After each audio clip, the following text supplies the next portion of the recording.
Andina kuya pano kuzotaka shamani andinoshaura kuti kamani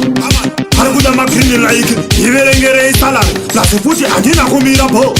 tarisisa patani shava sitafuza DJ Fantani vakarara kuhidikondo vamutsa kunge mangwanani nekuti andisi bo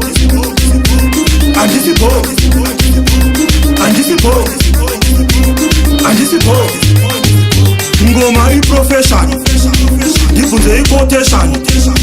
usingade kundiburitsira chekwangu chandinzwa pastation handisimuke ngagara pavheshani mapatani chichinja kunga wedhaini ndapisa kufura moto saka ndabhebhaini kuri kutyoro ndaibva ndapuhwa bhezari ndava adimitisafanika mubhedhaini pamangoma nditambeni sabhevhali ndouraya vanhu ndochachwa nemedhaini handina kana saka handifendafedhaini best artist saka ndagezaini maperformance emhando ndastejaini kuvhiki fosi ndakatangisa pureshaini saka panoda kufarwa nekishuwa kuti wadedzaini handina kuya pano kuzotaka shamani handinoshaura kuti kamani arikuda magrini like iverengere isalari plasi kuti handina kumira bo tarisisa patani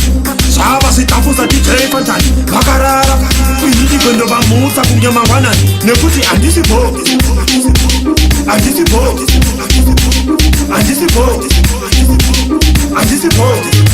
igwe ndaremera tanzunge lageji ndavakwasa nengoma vape bhandeji vakuda kukopa ndavachinjira strati majiramu ndakonekta kumagetsi zvane wateji ndaisa maleptopu nemamwe magadgets vakuda kundibata mutanzi ndinitagi manje ndosiya vanhu vari pataiti kunge bhajeti neni mariro torai magabheji mumanyuzipepa ndazadza mabeji ngoma ndirukanda unge mageni pasteji magiya mberi bhigi vave ahe vakasarangwa ripaki jason moyo nado atakwa chipumo unge makipa bandichisiya vanhu vakastika ngwamwazeti kana magafa asvika itas nekuti ngoma dzacho dzatobika heavy begi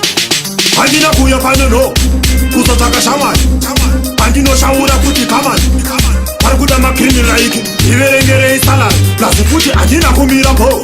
tarisisa patani shava sitafuza DJ Fantani vakarara kuhidikondo vamutsa kunge mangwanani nekuti handisi bo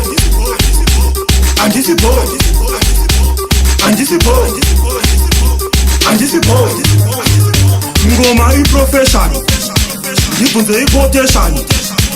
usingade kundiburitsira chekwangu chandinzwa pastation handisimuke ngagara pavheshani mapatani chichinja kunga wedhaini ndapisa kufura moto saka ndabhebhaini kuri kutyoro ndaibva ndapuhwa bhezari ndava adimitisafanika mubhedhaini pamangoma nditambeni sabhevhali ndouraya vanhu ndochachwa nemedhaini handina kana saka handifendafedhaini best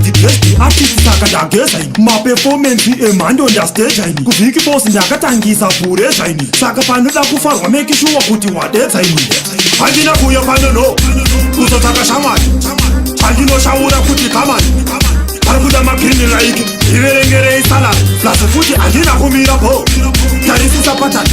shava sitafuza DJ Fantani vakarara kuhidikondo vamutsa kunge mangwanani nekuti handisi bo